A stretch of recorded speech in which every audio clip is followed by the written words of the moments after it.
Hi everybody, welcome to Story Talk. My name is Scott, my pronouns are he, him, and this is Story Talk, where every picture tells a story. Tonight, we're gonna, before I even get started with the explanation of the show, let me give a trigger warning. We're gonna be talking about horror TTRPGs, so if you are someone who is not comfortable with the horror genre in general, discussions of gore, or whatever else that horror can imply to you, this may not be an episode for you, but for the most part, it'll be mostly discussion of, not explanations of, as far as detailing things. So no other genre in gaming gets an entire month dedicated to it.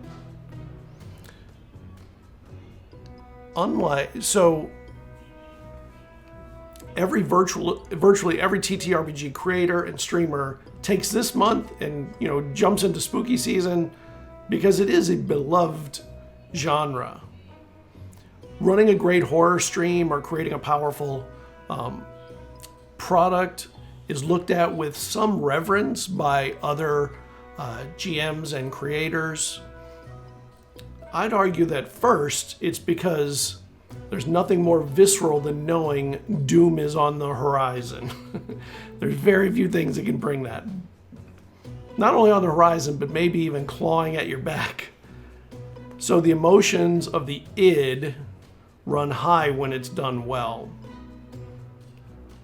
Carl Jung said, and I quote, about horror films in particular, tapped into primordial archetypes buried deep in our collective subconscious. Images like Shadow and the Mother play important roles in the horror genre. And ain't that the truth? In the best ones, at least. Secondly, I'd argue that doing horror well, that is creating terror in a player or a viewing audience, is one of the most difficult assignments a GM can be tasked with. Fantasy doesn't rely on emotion to succeed. Sci-fi doesn't rely on emotion to succeed. So to do horror, you have to be a master of suspense, building emotion, and creating shadow in the minds of the viewer and the player. And probably all of that is built around the ability to create pace, an uncomfortable pace. So let's talk horror with these TTRPG masters. Welcome the two of them. Here we go. Why don't we go around? You can say who you are and where you can be found. We'll start with you, Mitch. Yeah, hey, I am Mitch Bustillos. You can find me on all the socials at Mitch S. Bustillos or Penny for a Tale. I'm a designer, creator, and GM in the TTRPG sphere. Just happy to be here. I love horror, so October is my month. All right, Sophia.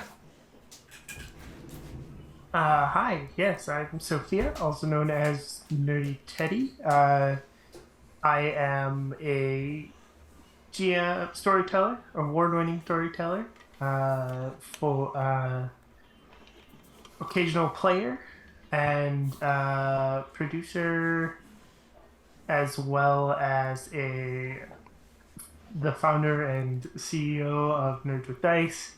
You can find me all over the place, usually on Twitter at Nerdy Teddy, and of course all the time with Nerds with Dice, and occasionally with Girls Run These Worlds. Awesome. So I have a zillion questions. If you have questions in chat, just type question before it and I'll pull it so it makes it easy for me to find. let's get started. I always start with like some very easy questions, kind of to ease us into them, pacing as it were, I guess.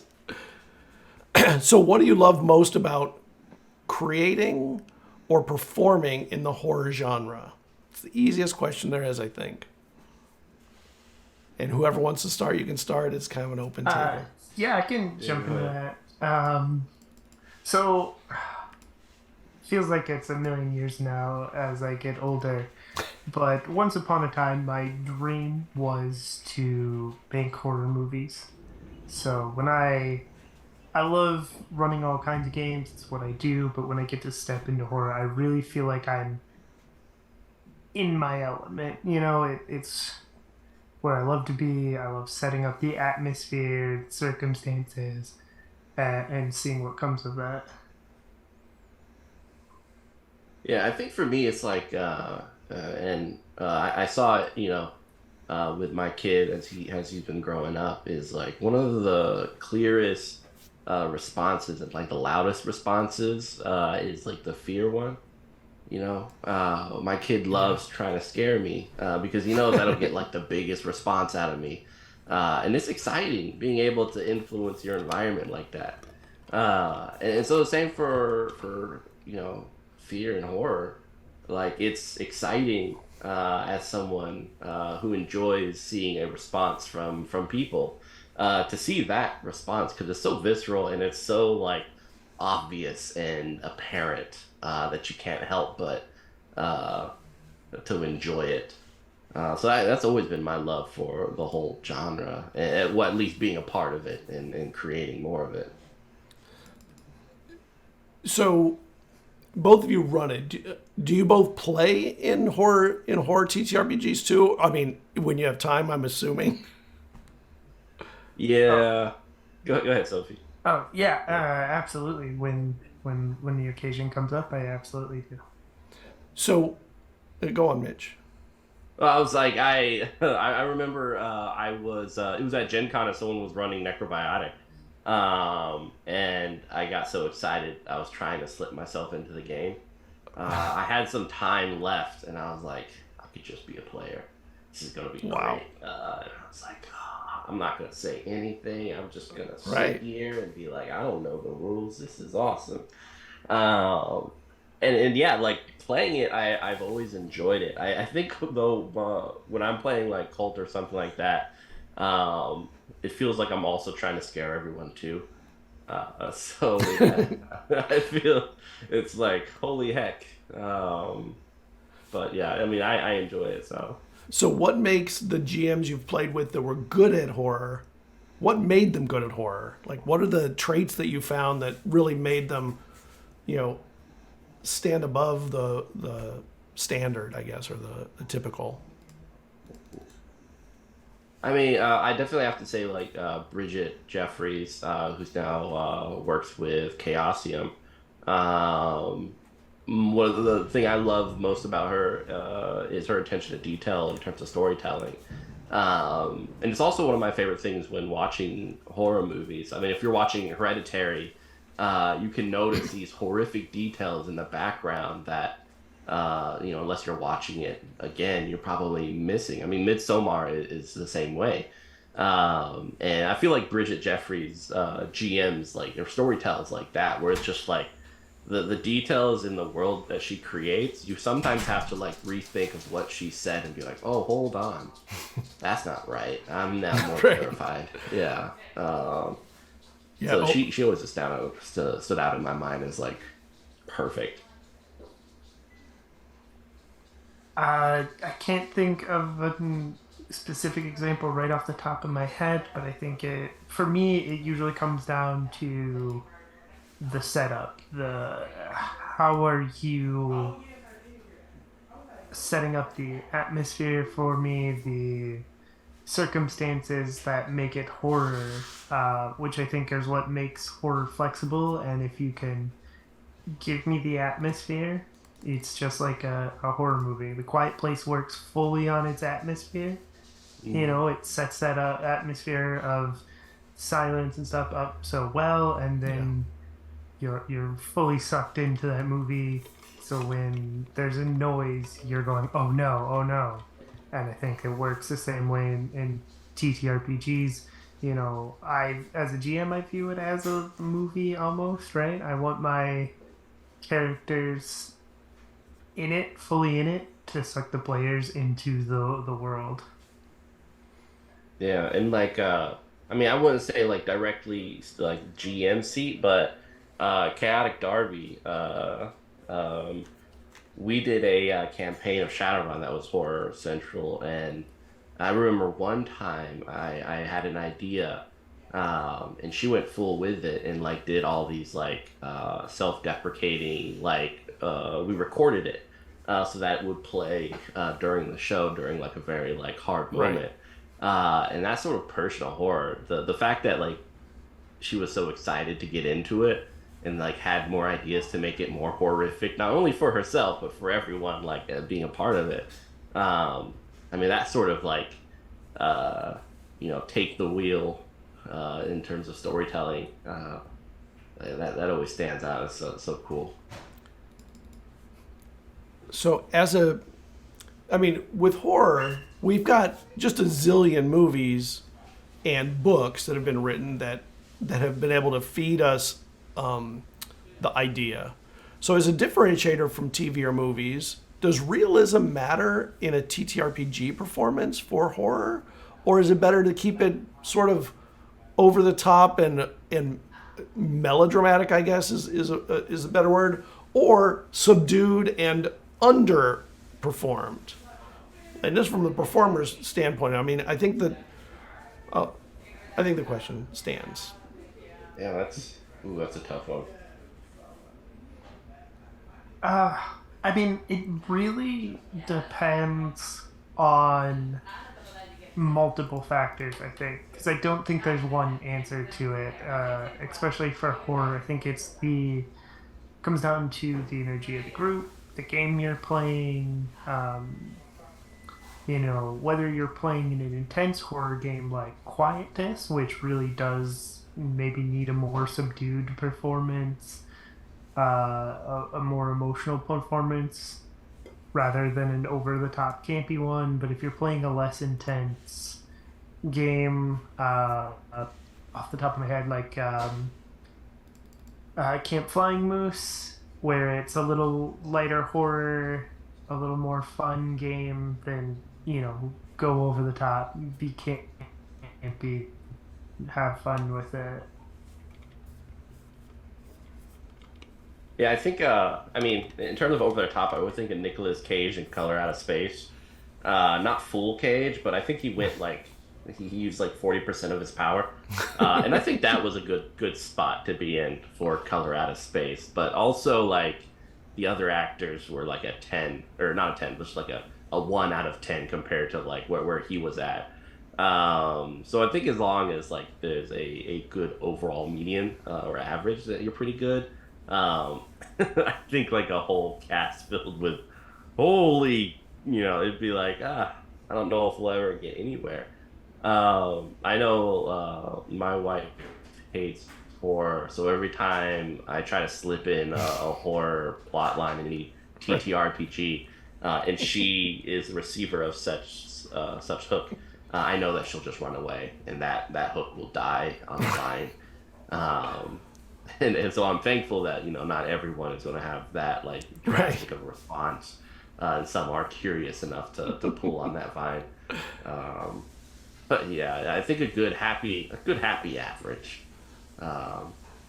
between like the holy crappers and the I want to touch it. Yes.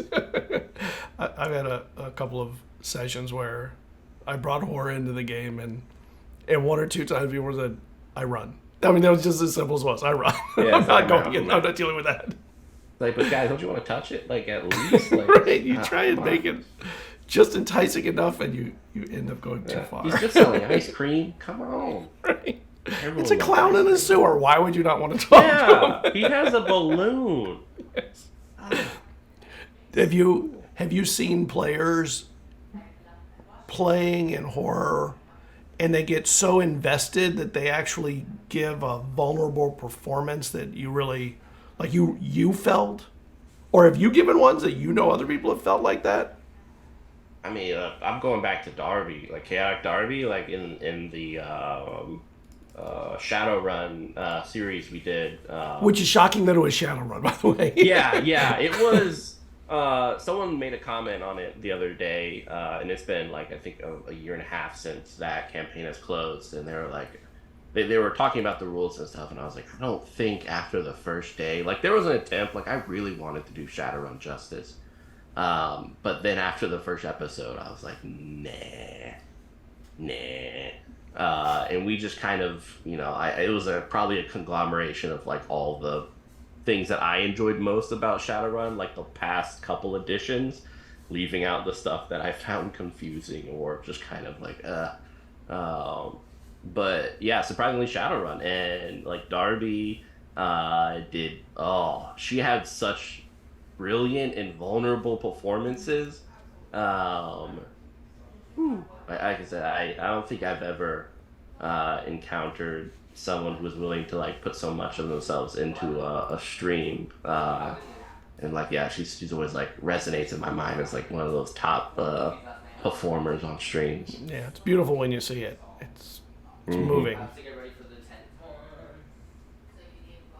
I mean, yeah, I think, years ago I was in a pretty cool campaign for VTM called A Crusade of Thorns. There were some really great performances in there from just a lot of the people involved. It was a 3-part story. I don't think one of them is available anymore. But I know the Sabat and Camarilla campaigns are available.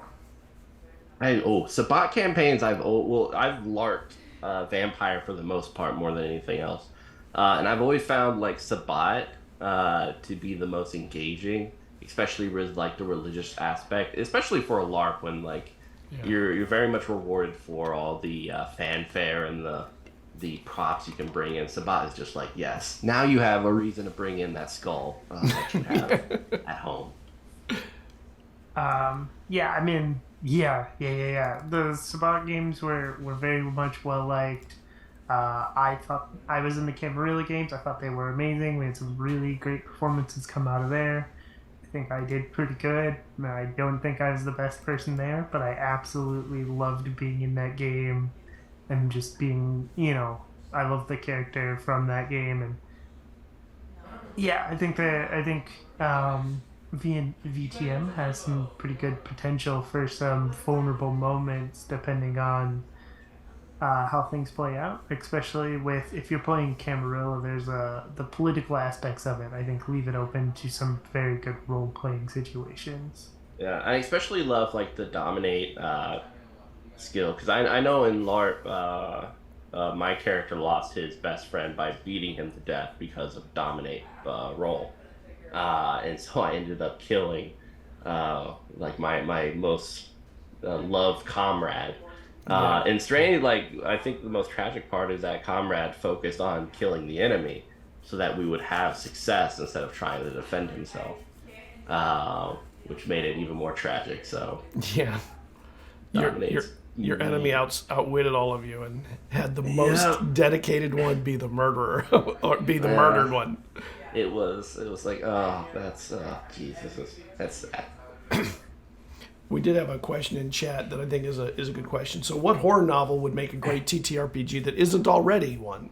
I mean, there's so many, and I'll even extend it to what movie or movie franchise would be a good one. I mean, I'd love you to do book and a movie, but I can jump in on this one. It combines a few of my passions. I've been reading quite a bit.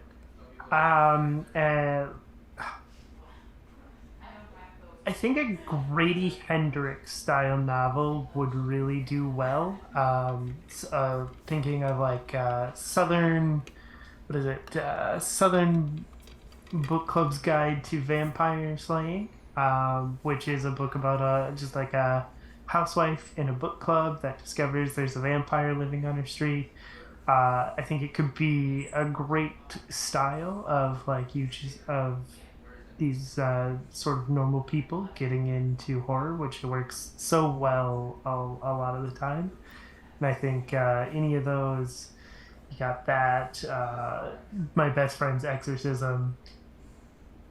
They work pretty well for horror, and I think they'd make great games as adventures and stuff.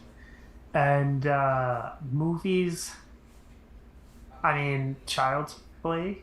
Um, just Chucky in general, I think he makes such a good villain, and I think especially we see with the Chucky series now, you got a really good structure for a TTRPG style, almost kids on bike esque game. Right. Kids die on bikes.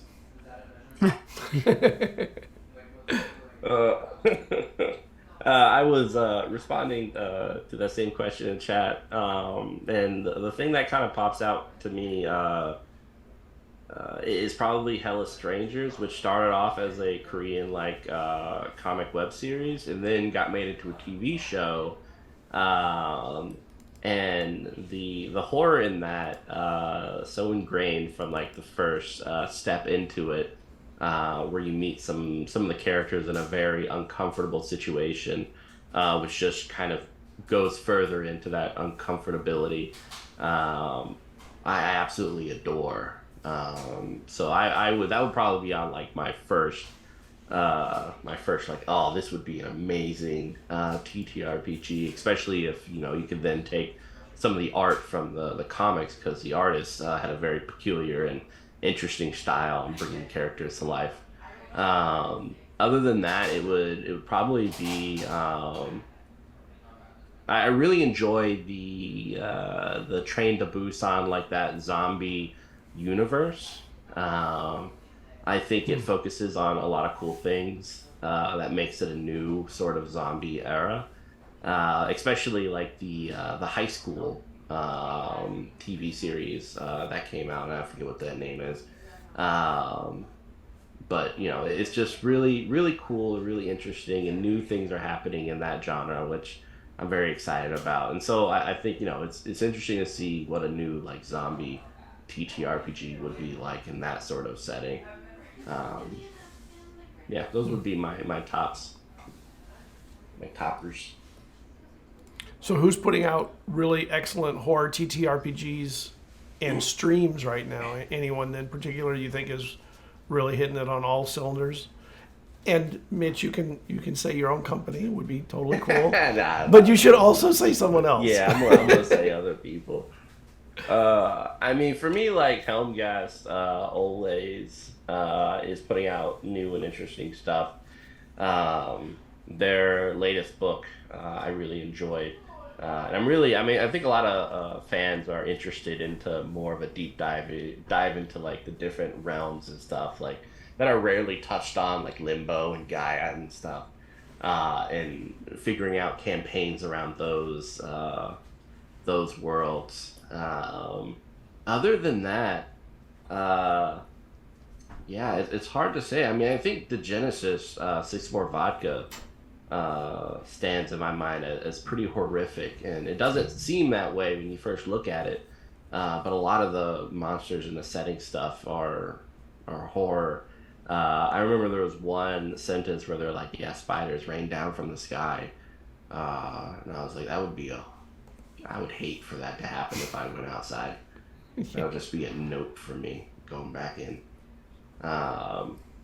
Yeah, I would say those two the most. As much as I want to like shed some love to Free League, and I really enjoy Alien. Yeah, it's just it's a hard genre, I think, and a hard like game to continue to have scares with, especially when you're like, is that an alien? Yeah, but the stress mechanics and the panic stuff, now that's amazing. Oh, they did such a good job of that. Yep.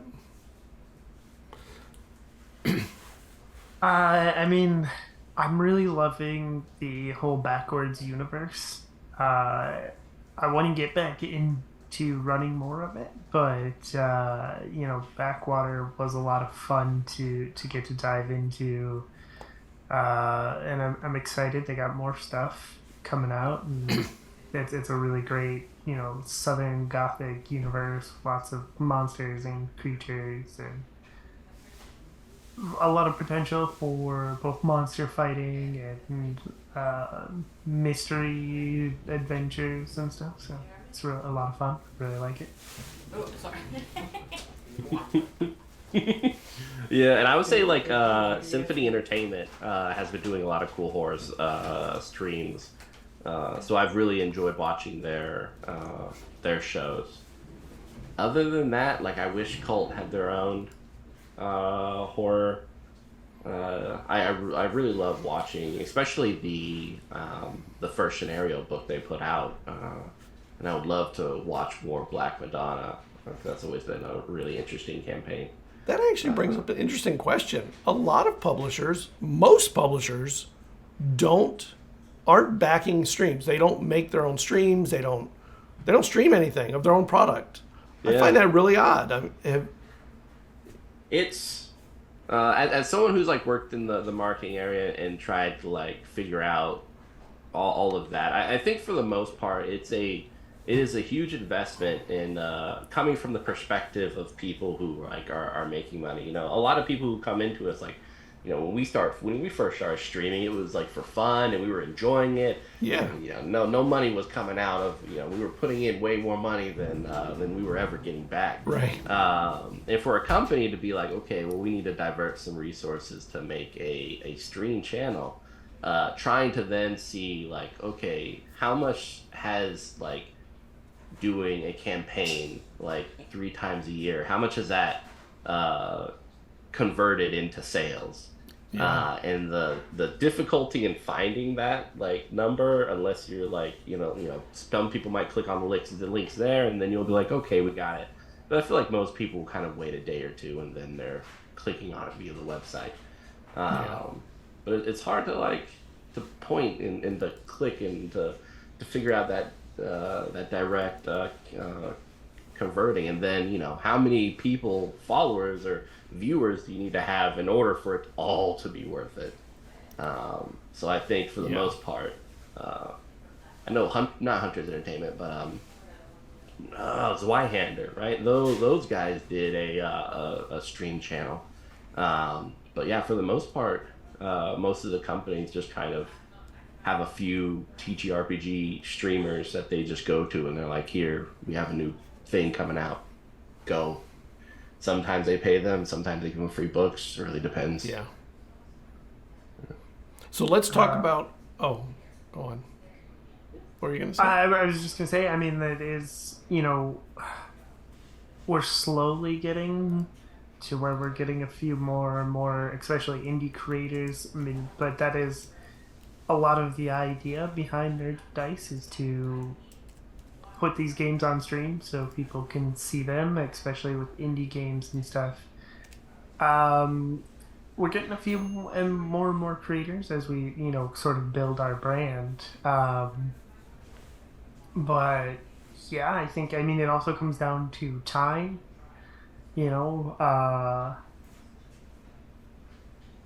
offer a lot of support and even potentially finding somebody to run your game for you if need be, but if you're coming to us wanting to run your own game on our channel, that's a lot of time.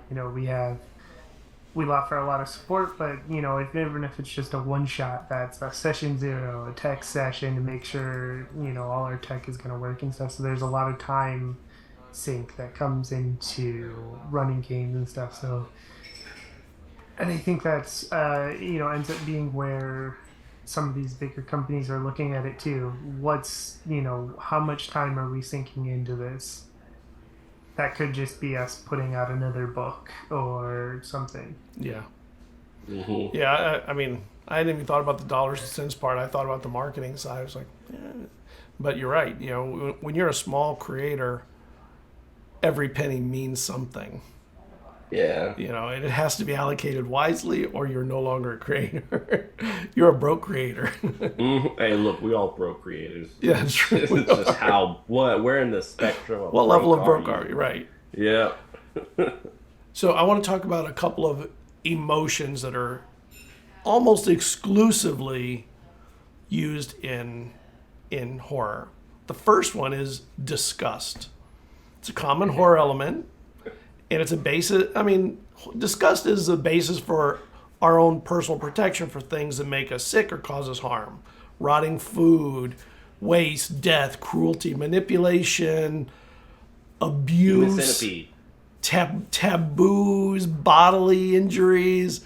Are there ways to safely use things like that in horror that are not going to turn off your viewers and players? I feel like I struggled with that on. I was on a Happy Jack's Vicen horror campaign, and like with everyone at the table, you know, the things I was doing, everyone was fine with. I always checked in beforehand or during. But like afterwards, like some of the viewers would be like, they make comments like, "That's maybe a little too much for me. I'll watch the next campaign."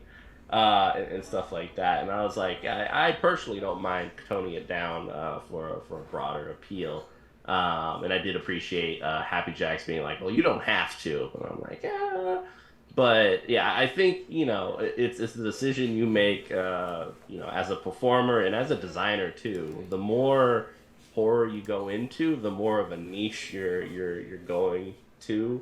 I mean, the same reason why, like, you know, Six Flags and all that stuff, they have those, like, epic roller coasters.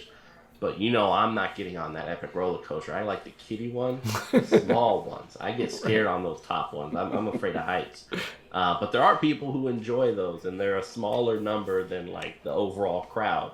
And, like, as long as you're comfortable with that smaller number, I think that is. I think it's kind of very hard or impossible to kind of reach a general audience if you're trying to go for more of a niche horror, like Human Centipede. Yeah, that was... Right? It's not everyone's going to watch it. Right. Not everyone can watch it. Yeah. It's like, no, that's fine. But, you know, for those who like, want to dive into that sort of stuff, I'm glad someone did make it. Right. Yeah, it's definitely there that you can use those things and you can use them safely. I mean, use all the tools you need to do that. Every safety tool and all of that to make sure that you're doing it. Some players are going to, you know, be more open to body horror, and some are not, and stuff. And yeah, and it's also who's your target audience as well. You know. If you're looking to draw in those hardcore fans, you know, going all out, going for it is you know, okay. You brought up Six Flags. You know, I went to the Halloween Horror Nights or whatever. It's fun, right? But I'm more of a hardcore horror fan, so it was not as appealing to me as it was for some of the people. I was, you know, walking through the haunted houses going, oh, there's going to be a person jumping out of there. The thing what everybody's freaking out of, it's a fishing line hanging from the ceiling to make you feel like something's touching you. Yeah. You know, and so broad appeal, you're going to lose, you know, the more hardcore fans who are going to be like, oh, well, this isn't quite for me. This isn't as strong or intense as what I want, where, you know, you're going to pick up the more casual people, so. Yeah, and I find the most terrifying thing about, like, walk through haunted houses nowadays is just, like, the anxiety of, like, oh, man, did I give a good response so that they felt good? Like, I don't want to be a butt, and they're like, oh, that person's not scared, I wasted my time. Like, you know, I'm spending my weekend doing this. I'm gonna and that's where I'm concerned about for the most part, is like, did I hurt their feelings? Oh, man, I don't want them to think I'm a loser. It's sort of like the tip, you know, like you're tipping them by being afraid. Yeah, exactly, right? You want to give them a good tip. You're like, oh no, I didn't see that coming. Whoa. I mean, in my experience, so if you're the one who's going to be less scared, go first. So you're the one who tips them off that your group's coming. Then they get all the Yeah, yeah. reward from the people who didn't want to go first because they were afraid to get scared, not realizing that like the first person to walk into the room isn't the one that gets scared because they're the one who's tipping off all the scare actors Right. that the group's coming. Yeah, I remember it was a campaign with Terrible Warriors, and we were doing a campaign of Cult. And before we did it, I was like, I would like people who are very much want to get into like the super horror. Like I want to do stuff I haven't done before, and just kind of push to see like how far can we go with this sort of like audio performance. And like everyone was so cool, and we found like the parameters by which we were all comfortable with and stuff. But I think one of my favorite things was the hair coming out of the toilet when someone was using it, which is always like a fear of mine as it kind of like slips out and starts like grabbing onto you. Right. But I was like, oh, I really appreciate that there is an avenue by which I can tell other people about my fear. Because I can't do that in a D&D game. People are like, well, don't use that porta potty, obviously. Right. The porta potty. The fantasy version of the porta potty. Yep. What about madness? So it's every GM's favorite state. Like every GM loves the character that is mad. Although it is controversial as one way to kind of gloss over mental distress or serious disordered states of minds. So how do you handle creating madness with respect to mental disorder? That's always tough because like horror especially deals with it so much, and I feel like a lot of designers and horror people, when they're first approaching like design for horror, I feel like it's often left off of the scrutiny table, just because you're like, oh, It's like I it's want to make this assumed. horror. Yeah, yeah. When the depth and the nuance of the whole mental spectrum of what humans can and can't be, and like the things that stress us and stressors and things that linger and everything. Like it's a whole ocean of information, and trying to like gamify it in a way that you're respectful of people who potentially have gone through that, but also creating an environment where you're trying to bring in that sort of that mental pressure, um, so that there's like a mechanical reinforcement of, hey, you are stressed. Like, sure, you eat those nachos, but when you come back to that character sheet, realize that you were stressed. I tip my hat always to designers in the horror industry, or the genre, who attempt to make something new or interesting, even if they fail, because I think it's always a good learning lesson for themselves as well as everyone else. Here's what you have to think, Sophia. I mean, there certainly is a balance there. I think personally, often I think a lot of games are doing too much or trying too hard to make the sort of mental illness part of a horror campaign happen. Um, but they're, I guess, playing up someone being dangerous versus mad is a fine line, and I think in a lot of ways the best way to do it is to play their dangerous side more than their mental illness, because it's a fine line before you get offensive or harmful. Um, Yeah. and I think personally, I like when when someone feels more dangerous, uh, rather than just uh, unpredictable or something like that. Rather, I want them to feel dangerous. I don't feel like they're just going to do whatever. Yeah, and I think like I think one of the two like prominent ways, or some of my favorite TTRPGs I've kind of done like the mental areas of horror, is the one of the most prolific is Call of Cthulhu. Yeah. With their insanity, the basis being like, if we knew about the creatures, we would not be able to live with ourselves. The knowledge of it.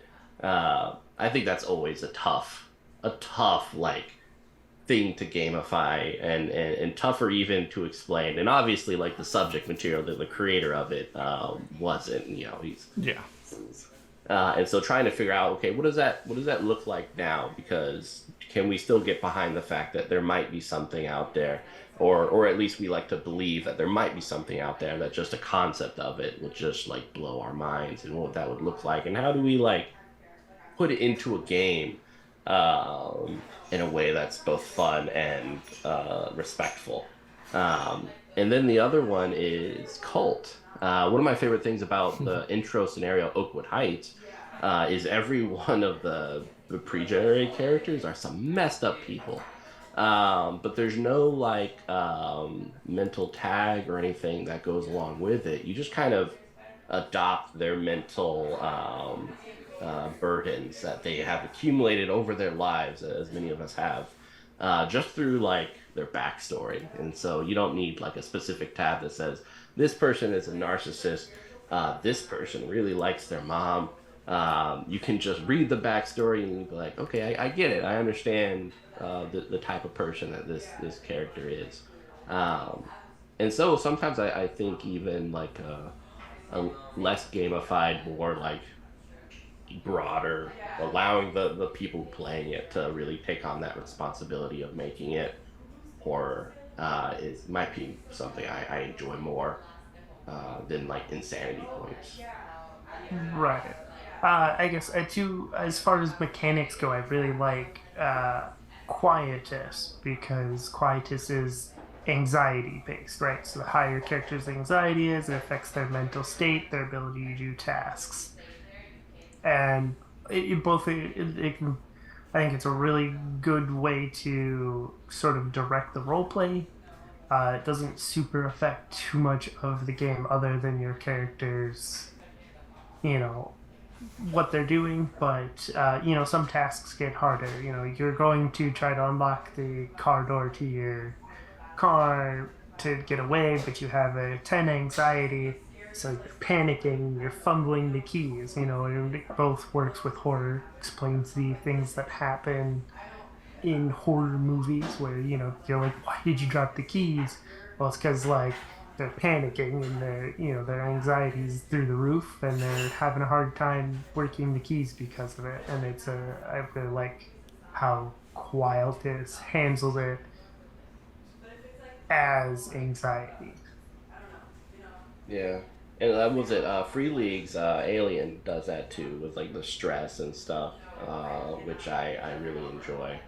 Um, but yeah, it's a tough thing because like Mr. Cultist, like I appreciate him pointing out like one way to awaken a cult is via madness. But cult puts on to reality a different set of rules than where we are now. Um, which is also tough to like to think about from like the cultural perspective of like, is this a correct way to make something when the rules you have written into a game supersede that which we know of our world. So in the case of cult, like madness or mental stress, eventually leading you to becoming awakened, and the whole Gnostic perspective of cult, you being like this horrific little god, in like very much in the same vein as Cenobites. It's like, well, obviously from that perspective, you can see how cult puts that sort of mental stress from point A to point B. But in our world, it doesn't work like that because those rules, we're not little gods, I don't think. But if we are, we're terrible gods. I know, we're right? So bad at it. Just terrible. I want to be god of decent minimum wage. But yeah. I mean, Matt. I mean, what was mentioned there, the idea that madness can actually be a facade to somebody who's got more deeper insight or deeper understanding. That can be one way to play off it, but I'm not sure really solves the dilemma of real world concerns. But horror is meant to crack reality anyway in ways that are disturbing, at least in some ways. So I really think that it's one of the few genres where madness can probably be worked into almost any of the systems. But I do agree. I think that the insanity points in Call of Cthulhu were just a very early attempt at trying to create a mechanic to it. And as far as I remember, it was the only one that tried to do it for a long time. Yeah. Maybe Fatal attempted it, but no one read that. Yeah. Yeah. Mr. Colts did have a good question I think is very interesting, which is, what is your favorite horror spice? The unknown, the uncanny, body horror, emotions, the foreboding, etc.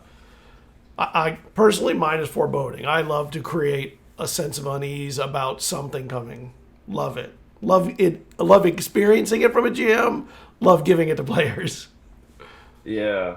Mine is always emotional and a personal horror.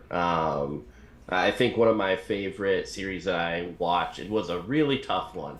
If you guys can manage it and stomach it, definitely check it out. But it was Them, which I think is streaming on Amazon, which isn't Us, the Jordan Peele movie. Them follows an African-American family moving into a very racist, very white suburban house, where not only are they dealing with racism during that time, but their house is haunted by this horrific entity. And I think one of my favorite aspects was watching each character trying to figure out like their reactions to like this very hostile place that they have now put themselves into. In the dad's perspective, the mom's perspective, the kids' perspectives, and watching them like deal with this emotional assault on them.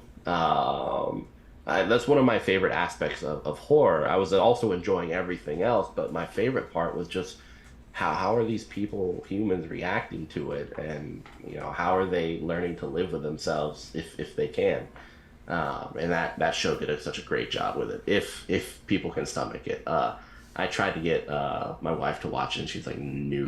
Between that and that, no. It's like, yeah, it's tough. It's tough. Sounds like you and your wife enjoy comedies together. yeah, that's pretty much it. That Disney movies, we could do that. I mean, I've obviously said atmosphere quite a few times here. Yeah. I think that's a great way to set up anything from foreboding to uncanny, and I really like, foreboding, uncanny is great. The sense of like the get out idea, right, where you're in this situation and something's not right, something's off, but I don't know yet, but something doesn't feel right. That dude said something weird to me and I'm not sure, but it, got my hackles raised. It's, oh yeah, maybe there's a simple explanation to it, but it just doesn't feel right, Yeah. What was that? There was a Twilight Zone episode. I'm sure we've all seen where like the lights are going on in different parts of the neighborhood. I felt like that was very like you were talking about, Sophia, that like atmosphere and that forebodings. Like, I feel like that was all of it right there. Yeah. I love very simple clues to something being off. Like the lights going on, great. A candle that you blow on it just relights. Like those little things are the things that hint that you're in a different place than you think you are. Things are not the same. I love that stuff. And yeah. I think those tools are great for setup, like Sophia was saying. Like the setup for horror is so important. Way more so, I think, than any other genre. If you have a bad setup, it doesn't feel horrific. It doesn't feel like horror. It more like drama or something. I don't know. It's something else. But it's not horror. Mm-hmm. I mean, you say that, and I feel like that is my issue with like Murder House, American Horror Story. Whereas I feel like the setup is bad, and it doesn't feel as, to me, as horror as it's supposed to. It just feels like I'm watching a horror, a drama of like these different families with some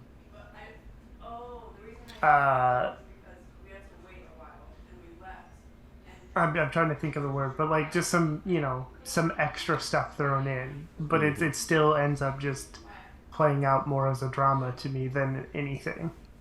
Well, what stands in your mind as like the best foreboding horror series or movie? Ooh, When I was a kid, Alien was just, oh my god. The first time it was like, okay. Yeah, I saw it in the movie theater, and it was my first R-rated movie that I snuck into because I wasn't old enough. I'm calling the cops on you. I can't. Oh my god, I mean, it was amazing, and I had seen horror before that, and I'd only had one really scary, like TV or movie experience, and I really was like eyes wide kind of thing. And then Alien just blew the lid off all the other stuff before that, I mean, Alien's a good answer. I'm thinking Lighthouse. I felt like did a great job from like I think primarily from the cinematography, like that black grainy look to it, and then just seeing Robert Pattinson alone with William Dafoe, you're like, oh, this shouldn't happen. These two shouldn't be together. That's not right. I'm thinking something, The Thing, I think is great. Where you're like, I know something's off. Ooh, there's a good one. I was trying to think of some. The Descent is a good one. You don't know what's going on, but the farther they get into the cave, you're just like, there is something wrong here. There is something very, very off. Yeah, and I think like for The Thing, because that's one of the soundtracks I love listening to, especially when I'm sleeping. It was done by Ennio Morricone, and I'm probably butchering that. No, that's right, Ennio Morricone. Oh heck yeah! But yeah, like the little like. Boom, boom, boom, yeah. Boom, boom, boom. Like, oh, you talking about? Yeah, one of my favorite composers for movies. Yeah, it's like holy heck! Like just such a simplistic soundscape, but like. The way it was utilized was really just you just play that. If I see Kurt Russell and someone starts playing that, I am running.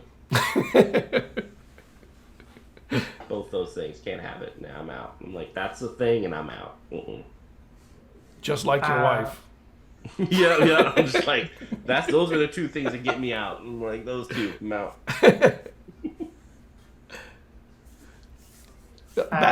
Just thinking that the Black Phone also does a good job of setting up its foreboding. Black Phone. One thing that, when you were mentioning American Horror Story, I think that American Horror Story is created for teenagers, like younger teenagers, to scare them. So it's like juvenile horror. And I think Stranger Things is a little bit of that too. It has it's juvenile horror. It's made to be scary enough, but not to scare the bejesus out of them. It's like gateway horror, I guess. Yeah. There's certainly a lot more edginess to American Horror Story that... I mean, I like some of American Horror Story, but I have a real problem with some of Ryan Murphy's writing. He goes... often... There are holes in his story, and he likes to fill that with a shock of, something that, whatever, I don't, just whereas I have a lot more fun watching Stranger Things, Gremlins, as Yeah. gateway horror goes. But yeah, I would agree. It Yeah. is definitely more for a younger audience. I maybe I guess as a teenager, I definitely had more of an edgy streak to me where I would like something that was more edgy. So yeah. Yeah. Hmm. We're about midway through. Why don't we take a quick break? We'll be back in a few minutes, everybody. Sounds See good. you in a few. Come back with your questions. Come back with questions, yes. Mics are hot. Welcome back, everybody. All right. Let's get back into the questions because first, I'm fascinated by all the answers. But so I have actually a comment and a question, and I need a book for this. So, there are things in real life that are like that eat at our brains. And it happened to me last year. Okay. So, and I mean, it's one of those things where you get chills from it. You're like, damn, that is just awful. How great for a game. So, let me see if I can pronounce it correctly. Ophiocordyceps unilateralis is the fungus that invades and zombifies certain ants, right? And then I was watching a show on it because it's like fascinating. Not the fungus, the zombification of. And I found in this show that it may actually not take over their minds.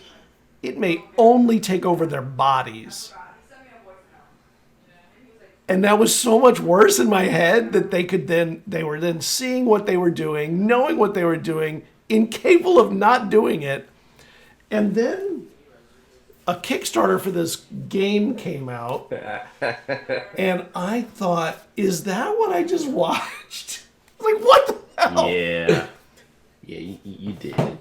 And People have asked us, they're like, are the constructs sentient? And we said, well, throughout the book, we like to have an unreliable narrator. So yeah, it is up to you, you and the GM. yeah, it didn't answer it. And to Yeah. me, I was like, oh, it's horror. Of course, you're seeing it, you know what you're doing, and you're incapable of not doing it. I even in my head, I was like, and you're not even gonna be able to sleep. It won't. You can't. It won't let you sleep. So that will work on you so much. Your body is in a mode Yeah. where it's like They had that on Black Mirror, like a whole episode where this wife was trapped in Yep. her husband's head, and woo, that I think it Yeah. really showed the horrific nature of in that perspective. Yeah, that's one of those things that gets in my head. I'm like, oh, that is so scary to me. So I love the game, and it is on my list to run next year. So I am running it in 2024 early, probably February. I'll be done with Old Gods at that point. Yeah. So I'm really excited about running. But oh my God, when I connected those two, and when the Kickstarter started, I was like, is that what's happening there? Because that looks like the human version of that. So it was very exciting, and getting it told me in my mind, it probably is. It didn't say it explicitly. Yeah. That's what I like to think of too. Every time I play, I'm like, all these people trapped in their own minds. I feel like this Florence is just it's like a steamy kettle, about to pop. If any of these things can figure out a way to influence the environment around them, and I think one of my favorite parts is even people who are sympathetic to the plight of the people who can't influence the world around them, you have to stop and think how mad would a person be to not be able, for years upon years, and would you be even able to have a rational conversation with that person, or a humane one? It's very tough when I think about it. I'm like, ooh. So that brings up the question: have you had moments like that where the things conjoined and the chills happen, and you're like, oh my god, that is one of the most horrific things I could think of. And then you found either you put it in a game or you found it in a game. Oh man, yeah, it was. I think it came from. Oh man, it came from an anime actually. Fate Zero, where someone was consumed and like the memory of that person from everyone was just gone. But also combined with this other movie, which I thought had this really cool premise, which was based on the like scientific proof of like the afterlife and what it did to the world. It increased suicides because like if there's a better place or even a different place afterwards, guaranteed, no matter what, scientifically proven, then people have less of a tie to this world here. And I thought it was a very unique perspective that the movie brought into it. And so when we were developing Portion of the Souls, we kind of just put all of that into it. The scientific proof of like a soul, like this identity that everyone has, which encompasses their memories and their feelings and emotions. But also the phantasmagorias of the nightmares that consume them, which once consumed, no one remembers the doll that used to house that those souls, which had led to some really like horrific moments at Gen Con and Origins and stuff like that. But it was a lot of fun having like everything start to like come together like little spines. Yeah. That.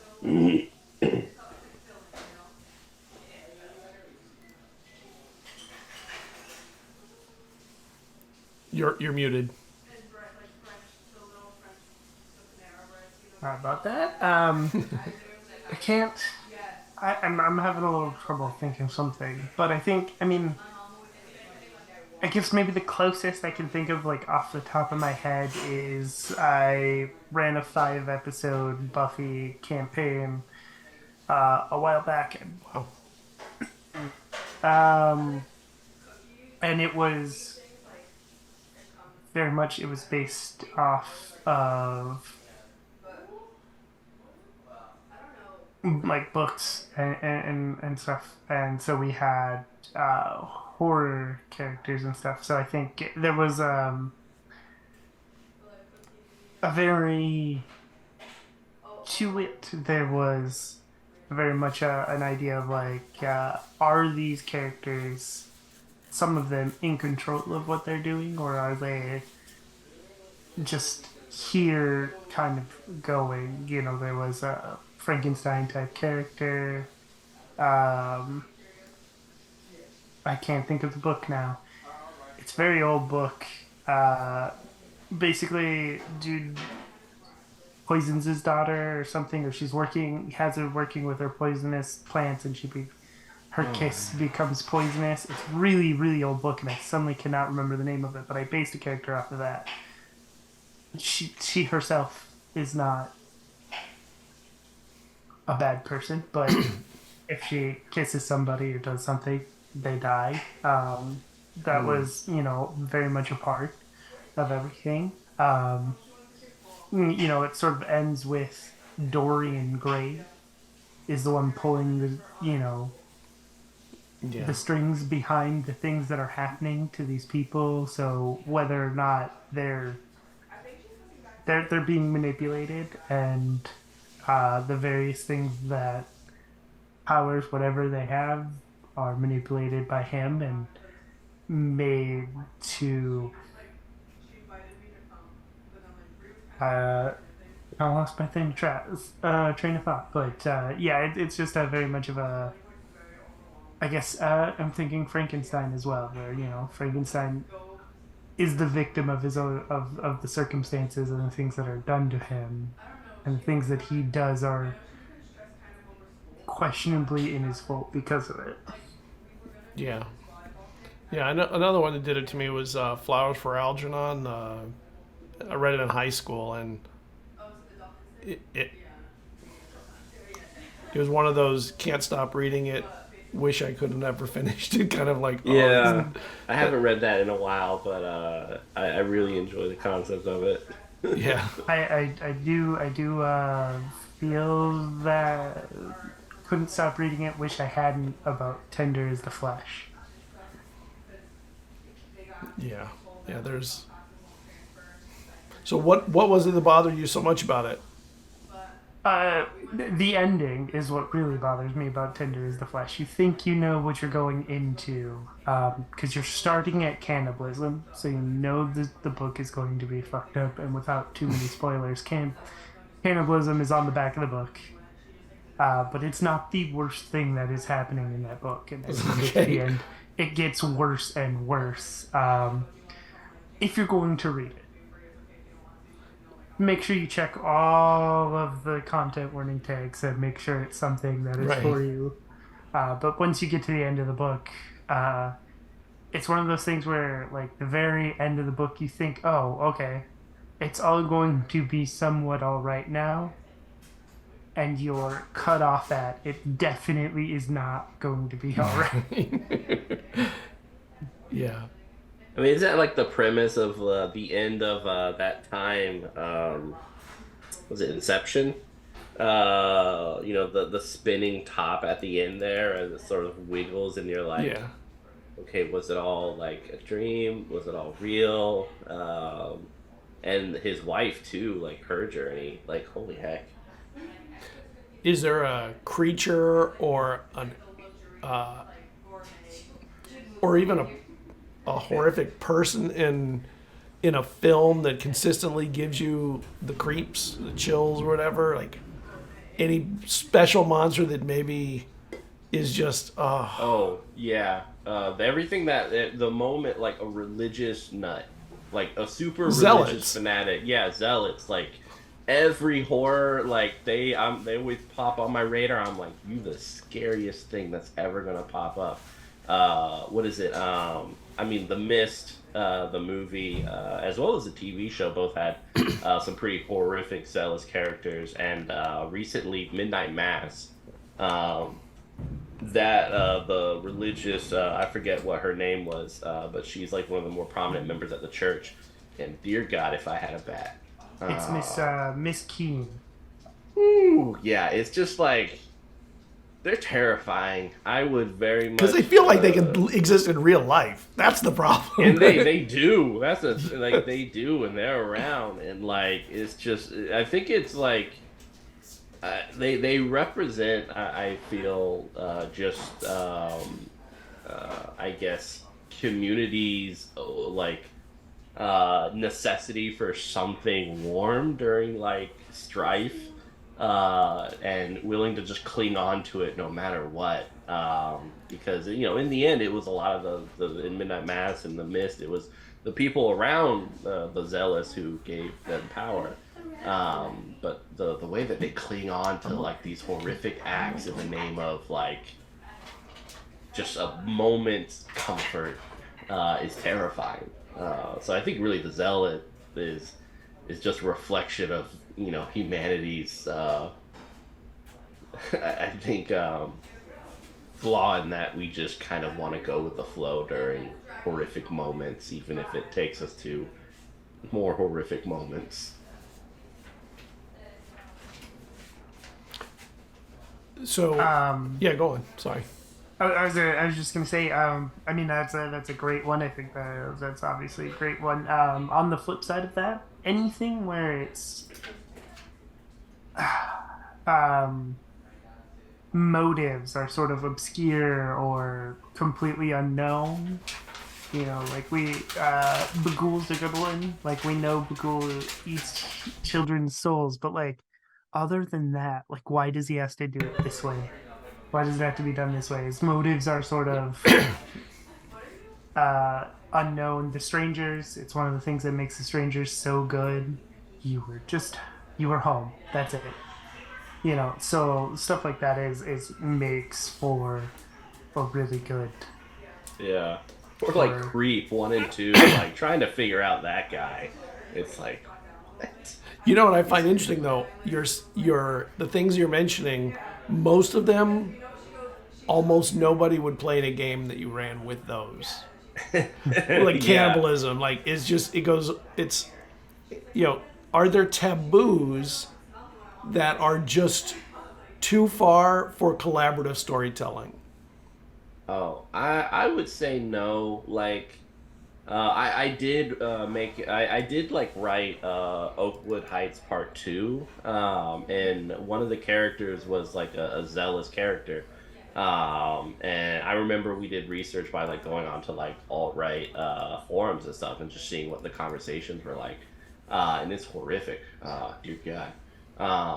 But like people were playtesting it and they're like, yeah, this character's too much, too much. Yeah. And so maybe in some sense, because like especially in our climate, no one wants to be that bad guy. The zealot, the racist, the classist, stuff like that. Um, but like, but cannibalism, I think, is on the table. I think I played one in a campaign, and people enjoyed it. Um, but yeah, I think you kind of just gotta feel at your table, like, and definitely like the mood of culture at that point in time. Um, it's tough, yeah, figuring out like where you can go and where you can't go.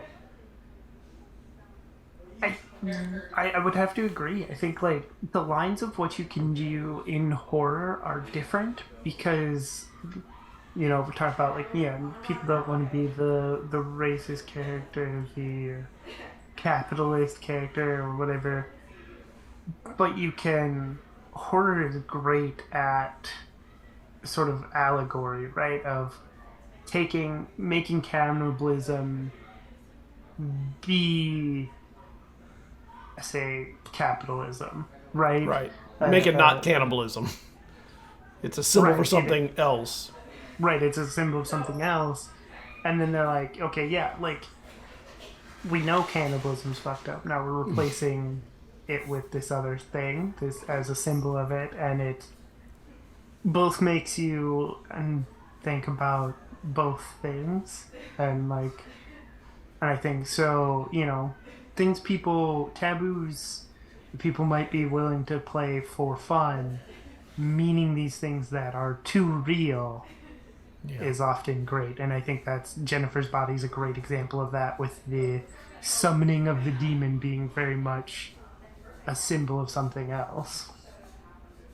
Yeah, and like always having a talk with you with I think it's also different if you're doing it for a show like on Twitch or if you're doing it like just at home and stuff. And also like, are you the characters that are liked in a horror movie? Are you the Kurt Russell? Or are you a bunch of like NPCs, and that in the end you want your characters to die because they deserve everything that's coming to them. Um, yeah. Or Yeah. are you the character that's supposed to seem like an NPC, start out unlikable, and then Yeah, have that switch. become more likable? Talking about dying, like 10 Candles is a really great horror game, but it's not a very good streaming game, right? Yeah. Like no one's really been able to make it work. So what is a game that you think is really built well for good streams? Hold on a second. Ooh. I mean, Quietus comes to mind again. The dread and hope mechanics play really well. Um, you can put it on screen as a little tracker, but it determines whether if your character gets to 5 dread, they do not make it. It is built into the game, they die. If they get to 5 hope, everything that they've done so far means they escape. Yeah. And I really like for me any game that doesn't have like a lot of roles to it, I think does great on a stream. I think streams and podcasts and stuff like that, when you're doing a performative thing, I think even at the premise of being a TTRPG does its best when it kind of leans into more of an improv show. 100%. With I agree. some dice mechanics, because that's just kind of what people are really after, are those sorts of aspects. And if you have mechanics that kind of lend itself to make that even better, um, like the dread and stuff like that, then that's even better. But like Shadowrun, like trying to do combat, and you're like, yeah, where are my d6s? Just take it. Then the horror fans are like, I don't want to wait an hour to figure out what happens at the end of this. Um, so yeah, like in my, I mean, Alien, I think does really well. Cult, I mean, Quietus, obviously. Um, yeah, I mean, I've in a sense Call of Cthulhu, but I think sometimes some of the rules can get it a little bit in its way. Sometimes, I mean, I always prefer Delta Green, or was it Fall of Delta Green, the gumshoe version of it. Um, I think that especially with like investigation, it pushes the narrative a little bit better. Um, Yeah, the Yellow King is another good one ooh, like that. Yeah, just I have not cracked open that book, but I have it and I want to. crack it open. It's really damn You good. know, It's amazing. I'm gonna do it at 1 a.m. See a yellow glow emitting from Baltimore, and just like, um, but like especially as technology continues to improve, I think we're gonna see a lot of like Twitch or online only horror TTRPGs. I mean, the ability that you can use like VR and the accessibility of like the new Unreal engines and stuff like that, like some of the new stuff I think are going to be like fantastic and really horrific and really performative too, for people to enjoy. So I'm really like excited about that, because I feel like at least my perspective, we haven't really seen a lot of new horror stuff within the last couple of years. And so I'm interested to see kind of where the new surge of creativity, where that will come from and where it will go to. I agree. Horror, I mean, you've already mentioned it once or twice. You don't like to see a lot of dice rolls, but horror systems in general are not very crunchy. They're built around narrative. Do you think that there are players that are missing or wanting a crunchy system, or do you think that generally the genre almost requires a simple, less? Oh, my Nightbot posted about my old D&D game. That's so weird. That kind of requires simplicity in a system to streamline the narrative and the action and the cinematicness of it. Or are there crunchy systems? Maybe I just don't know. I don't think you can. I'm curious what you have to say, Sophia. I mean, I think there are kind of crunchy systems, but I think they do need to be streamlined a bit. I'm thinking VTM has some crunchiness to it, not a whole lot, and where it's too crunchy, Deviant as well, because I played Deviant. Oh yeah, It's a nice. really great game. Sometimes the extra mechanics get in the way of the other things that are happening. Um, it's the idea of doing too much. Yeah, I would have to say that like cinematically, and I think to pull characters and players into all those other aspects of horror we've been talking about, the atmosphere, the uncanniness, the forebodingness, the less mechanics to get in the way of that, sometimes the better. Yeah, and I think like mechanics have I mean, certainly it slows down the scene, um, and it makes you think about other things. And a lot of times when people put in a lot of mechanics, it's usually to like lift up a combat system or to allow like a combat system. And like I don't think combat really lends itself to horror Unless you're losing much. almost every time. Yeah, you getting your butt kicked. I mean, like Aliens. Was it Aliens? The one I think everyone thinks of when I think of Alien. Like that was was more of a thriller, Yeah, maybe some comedic than a it's an action horror. movie. Yeah, yeah, but the first one didn't really have any much of a combat. It wasn't much of a fight. Um, so yeah, I think always it will be systems that are most intuitive and rely less on a crunchy or at least complex system will do better with horror. Though I am curious, like if anyone could ever do it, to see what that would look like. I dare someone do it, make it happen. I almost think that if you could do a crunchy system, the crunch would not be in the combat. It would be in some other aspects. I mean, that's what makes horror. It's not the combat. Hmm. If it has if it's too heavy in combat, I feel it becomes an action or a thriller kind of story than a horror movie, kind of like Aliens became after Alien. Another thing that I think is interesting about horror that is different from a lot of other systems is I don't think it tends to lend itself very easily to long form campaigns. Now I think you can do mini campaigns and you can do one shots pretty well. Maybe SCP kind of games could be a campaign, but maybe I'm wrong. Have you run long Yeah, campaigns? Do you think there are long campaigns that people are doing that are horror? yeah. I haven't run one. And maybe there are, I don't know any off the top of my head, but I think for it you have to sort of look at TV for like a good example of it.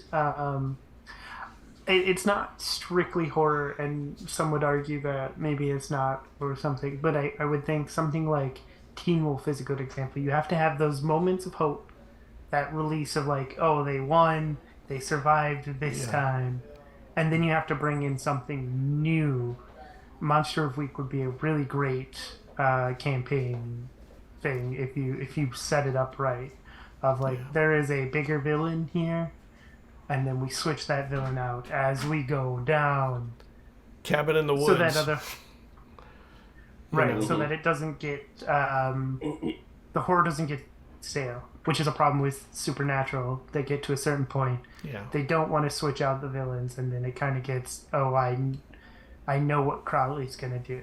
We've seen Crowley a million times, So if you switch out the villains and stuff, and then again, high and low points of a TV show, they get to the end of, they win, whatever, they survive at the very least, and then you come back, and now you get to start all over.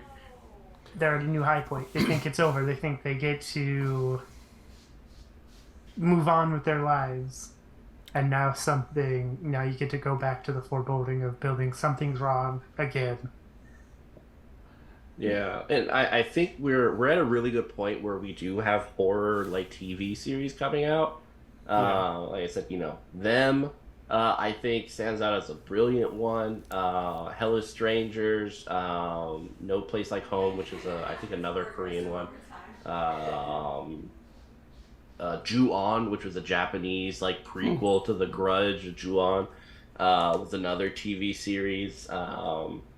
So there's like a lot better examples now for GMs to lean on to be like, okay, well this could be and I don't think it could ever be the same length as like a typical fantasy one, which lasts for years. Right. But I think definitely like a campaign or something from also like popped up, and I really enjoyed that TV series, and also appreciate the main actor. What was it, Harold Panua, who was also in Lost. It was cool seeing him again because I feel like they really did him bad in Lost. But also he's in like another Lost type of like setting where he can't get out. Right. But having those like man-eating creatures come out at night and the mystery surrounding it, and I don't know, I really enjoy it, and like I think for GMs, look at those, watch those TV series and figure out their pacing and just like emulate them. There was Also, oh, sorry, go on. oh, as I was just gonna say, also like read some horror books. A lot of horror books have a lot of mystery to them, and that's what you want to sustain a longer campaign.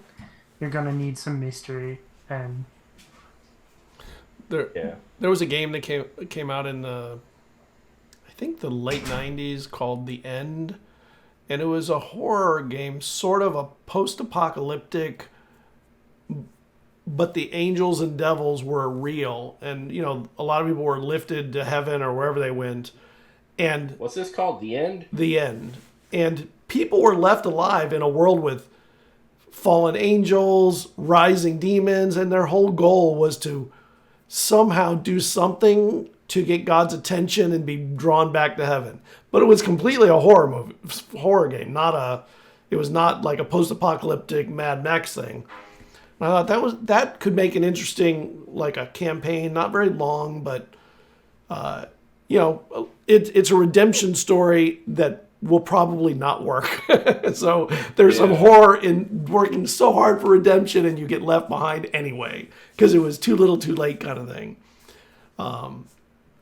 Yeah, and like I think, leave people unsatisfied. That's always my like general way I go about horror and really all my games is leaving people unsatisfied. Like don't put a bow at the end of it. There's no the end. It's just a lingering feeling of like what? And so yeah, I think I was running Porcelain Souls at Gen Con, and I was like, okay, that's it, that's the end. And one person was like, really, I am so unsatisfied with that ending. And I'm like, well, I did my job. Yeah, that's it. That's what I want you to feel. I want you to feel icky for the next couple hours and be like, what happened? I don't. Oh man. But yeah, that's the feel. yeah, I also love that sort of idea of like, hey, like yeah, like this part of their story is over, but like now the characters have to keep on going on living and doing whatever it is that they have been doing.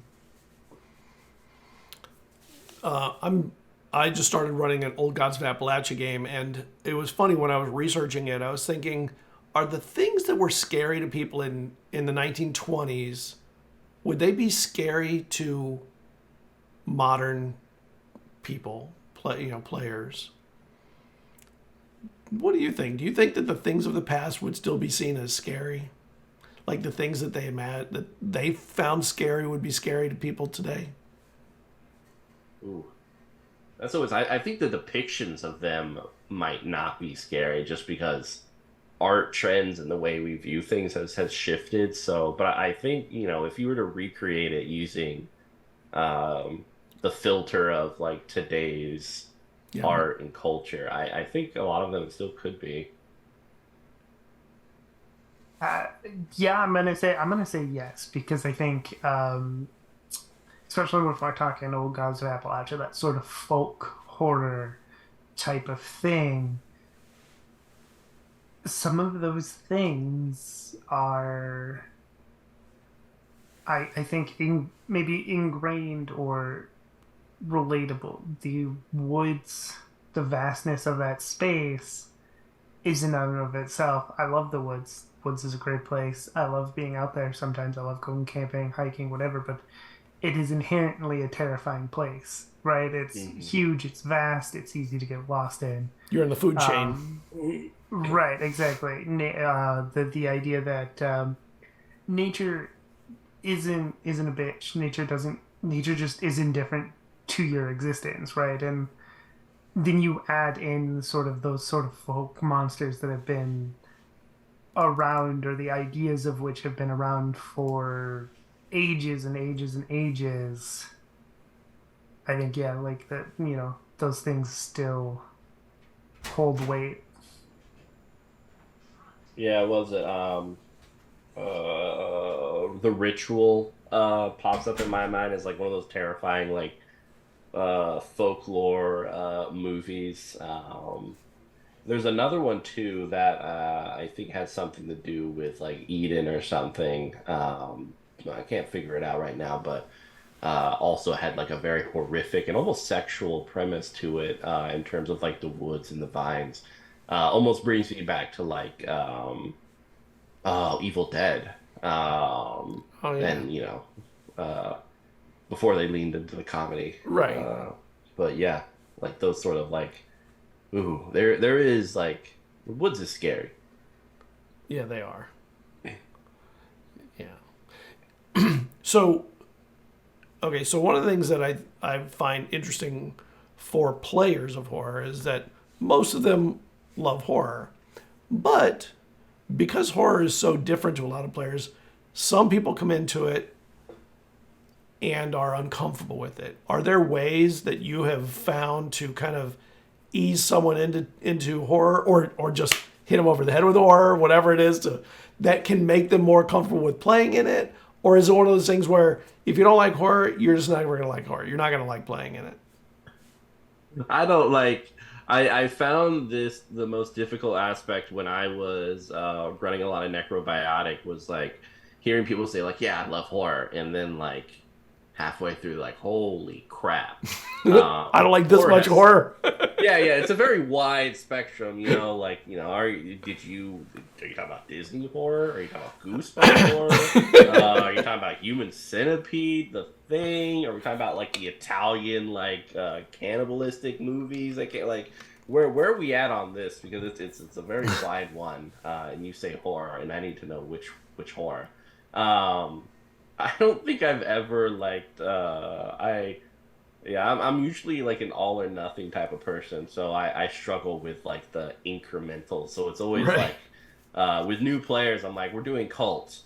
Here are the safety tools, here are the lines and veils and stuff. But it will come at you fast and hard, and it will be horrific, and I hope you'll enjoy it. But if this isn't for you, that's fine too. Like there's other games, but yeah, I'm mostly sink or swim type of person. It's like throw the baby in the water, see what happens. It's what my mom did to me, and I came out okay, I think. I don't know. To be determined. Yeah, we don't know. Right. I would have to, in some ways, I think I agree. I think there are ways to give people a little bit of horror without touching that nerve too much. But as for putting someone who doesn't like horror into it, or who doesn't want to play, I don't know if there's a way to ease somebody into that so much. You can lean into mystery, you can lean into the thriller side. Thriller is very related to horror. It's very lighter horror, has some those aspects, but maybe not as intense or harsh on people. Funner games that are meant to be a little lighter tone might work. But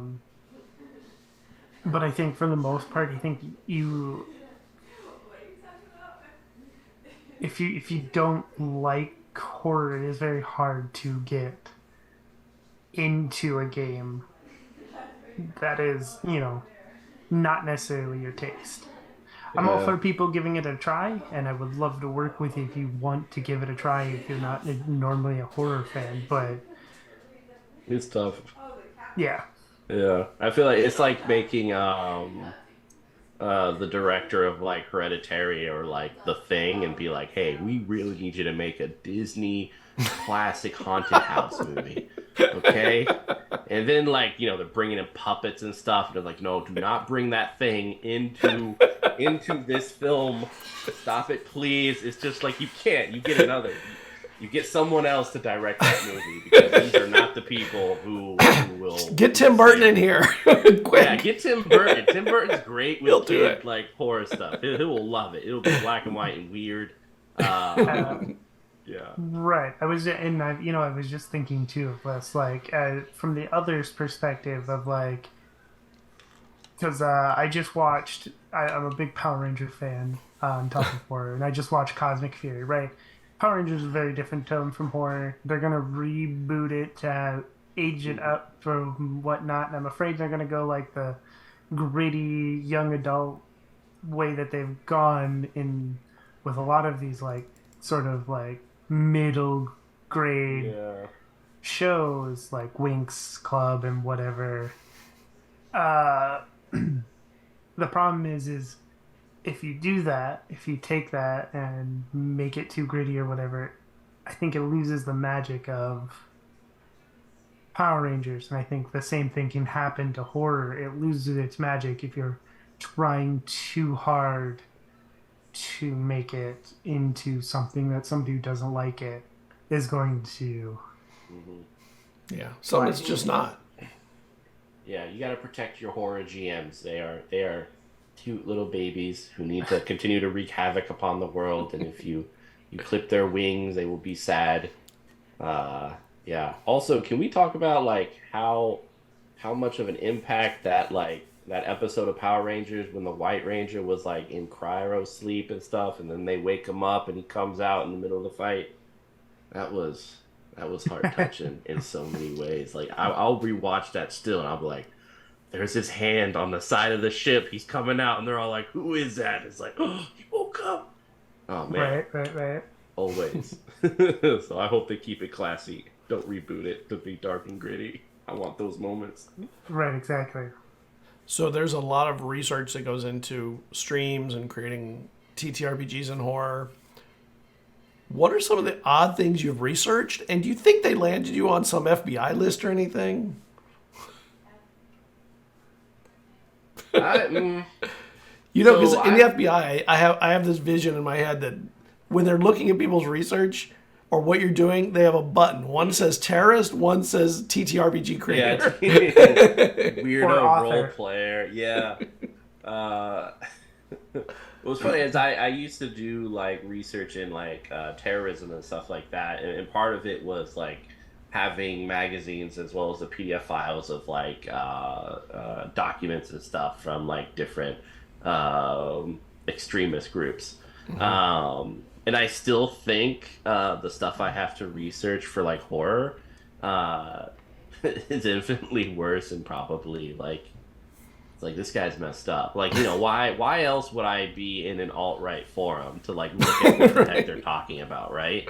Yeah. Like that's a dangerous place. I will not want to be there. But you know, trying to figure out like, okay, how do you make that type of person, that zealous character that freaks me out, and stuff like that. So yeah, like research. Yeah, we on some stuff. I hope so. And that's like it's gonna be the best TTRPG groups that we get to have once we get those documents. Yeah, I mean, I don't know what the weirdest thing I've researched. I guess poisonous plants. You know, think about it. I did a lot of research on like poisonous plants, and then I didn't end up using. But I did the research because I was like, what are we talking about? And somehow, like, I definitely, I don't know. I think I've done some pretty weird research for just writing, wanting to, write books and stuff. And done some pretty weird research there. And there's a lot of crossover for researching weird things as an author and being a TTRPG player. Yeah. Yeah, I think my latest, and it wasn't really horror either. It was I was writing something for Chew, and I was just watching this video about like a milk connoisseur, and just the fact that there's someone with like a fancy bottle going around with milk, like this is a good tasting milk, like an actual milk connoisseur. I'm like, this is now weird. I know, I didn't know. Yeah, like I hope this doesn't come up. Like I don't want ads for different weird milk places, like I just it's like fully unfiltered, just for you. Yeah. Perfect, straight from the cow, delivered in 20 minutes. It's like, please don't put those ads. That's weird. Guaranteed to be parasite free. Mm-hmm. If you have to say that, I'm not sure that I want to buy it anyway. Purest milk ever, and they're like wiping milk residue off the beer, and it's just like clinging on in clumps. It's funny, like in Hannibal Lecter, of course, the Silence of the Lambs, the villain, what's his name, Bob or whatever, was using the death head moths, and my one of my daughters has one of those moths because that was like it ingrained into her brain. So she bought like a dead one that was like on in a frame, and she bought a couple other moths. And I'm like, why'd you buy the other moths? Because I don't want people to think that I'm just interested in death's head moths. But they are the coolest. What? They are the coolest. Yeah, I cool. hope that they end up using it at like someone's funeral and just put it in the mouth and just be like, this is a well use of a moth that I have. Yeah. I mean, like, I think every horror enthusiast who's done a stream has like looked up like, what does human meat taste like? I think that's just kind of like one of the first ones that you're like, this is useful. And then you make yourself a steak afterwards and you try not to think about it. Or you think about it and it's a whole different line that you're going on. You're on a different path. But yeah, I mean, thankfully we're in the age of the internet and incognito mode, so Yeah. both of these things are good. Have you taken classes in horror, either as a genre in literature or film or anything, like in college or high school? You wrote like that, anything like that? I mean, I mostly was in the poetry club, and I focused on horror. Did stuff for like the school magazines and everything. But yeah, nothing like really official.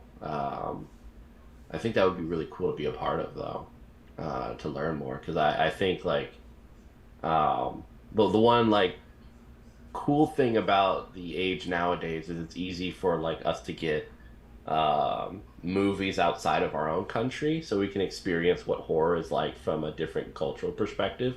Yeah. Atrados and I think Batil are two that kind of stand out. One coming from like I think South America and the other coming from India. And watching like their folklore and their horrific things come to fruition is really interesting and new. And so like even though we have that as its basis, I still feel there's like a whole swath of like horror that we're not like digging up because we're here in like America. And so I would love just like a horror through the world type of tour or class, just to like what scares other cultures, what scares like different what folklores from other cultures, like what terrifies people from everywhere. I want to know. That'd be amazing. Mm-hmm. Right. That'd be very cool. A long time ago, I did take one college course where we discussed some horror movies, and we, went over some of the classics and stuff, and we went over, a couple of other movies and stuff. I don't remember, it didn't imprint on me as much as I like. It was a community college course, so it wasn't super in depth or anything. It was very much the basics, but it was an interesting course, and it was fun. Yeah, and like I think Possum was another cool horror movie that came out within the last like couple years, which was also like from I think Europe, I think. But yeah, horrors. I need a horror from every culture type of class. That would be perfect. Right. That would be awesome. I mean, we never. Sorry, go ahead, Sophia. I was just gonna say I do, like learning some of the like horror theory stuff and stuff. I listen to a lot of podcasts and stuff about that kind of thing.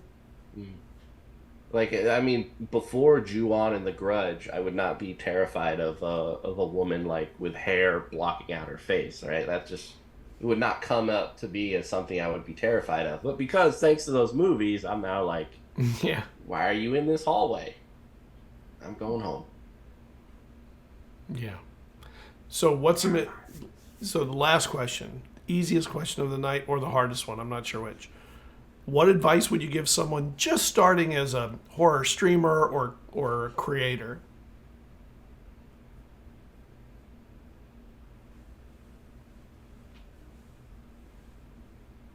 I guess before anything else, you need to know what you want to do.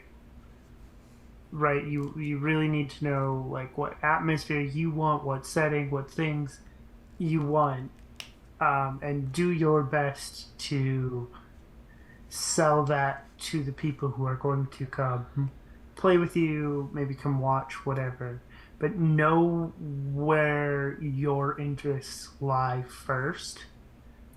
I mean, mine are.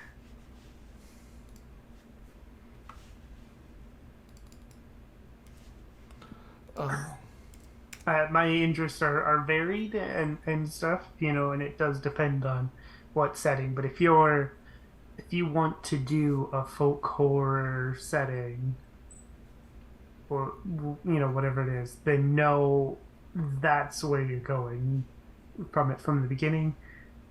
Starting there, knowing what you want to do is going to be the most important thing. That way, the people who are playing with you and stuff know where you're coming from. Yeah, I mean, I would say like finding people who can go on that journey with you. Um, it can get kind of lonely if you're trying to cultivate like a specific type of horror, and the people around you are like, "Oh yeah, Goosebumps was scary," and you're like, "Oh man." So definitely finding people who are like, "Oh yeah, no, I get where you're going, and I want to go there with you." That will help leaps and bounds in terms of whatever you're trying to stream or what you're trying to create. Um, that sort of communication. So definitely find people to be on the journey with you, if only to be like, dude, that was horrific, and clear your browser history, but keep going. Very nice. So, before we go, I want to thank you for coming on the stream and sharing your vast knowledge of both creating and creating as a streamer and a publisher. Um, let's have you go around and say who you are, where they can find you again. Why don't we start with you, Sophia? All right, yeah. Hi, I am Sophia, also known as Nerdy Teddy. Find me on Twitter at Nerdy Teddy, Blue Sky Nerdy Teddy, and you can normally find me with Nerds with Dice. So you can find me this weekend. I will be playing a Divine Calling. If you wanted to check out that Kickstarter, I will be running that as part of our charity efforts, raising money for Game to Grow, and Nerds with Dice will be our second half of the first season of Mass the Puzzle Project. We'll be capping that off. We'll be opening it with 2 solo games, Mountaintop Isolation and Heartcaster Alone in Town. 2 nice little horror solo games about isolation, so come check those out. Tomorrow night, come hang out with me in the chat and Nerds with Dice for the final episode of Night, an Arthurian questing game. I don't know if I have anything else on stream. We have more games coming out. Check on YouTube for our stuff if you like horror stuff. We have a Iron Sworn game called Iron Sworn the Valley. That is very much a horror game run by Synthetic 20. It's very good, so go check all those out. And of course, if you want to run a game for Nerds with Dice, find our creator app on Twitter, other social medias, just ask in our Discord or just send us a message. It's always open, and we will find a place for you in our schedule. So, thank you. I would like. Let's do this. All right. Yeah. So before we go, why don't we raid ADH Adventures? That sounds cool. I don't know them, and I love to find new places. So Yeah, they're pretty cool. I hung out with them yesterday. We were playing Warhammer. And it was fun. It's been a while since I've dived into that world, and I forgot how dark it was. all right, we will see you in a couple of weeks. We're off next week. We'll be back in 2. Have a good night, everybody. We'll see you in the raid. Bye.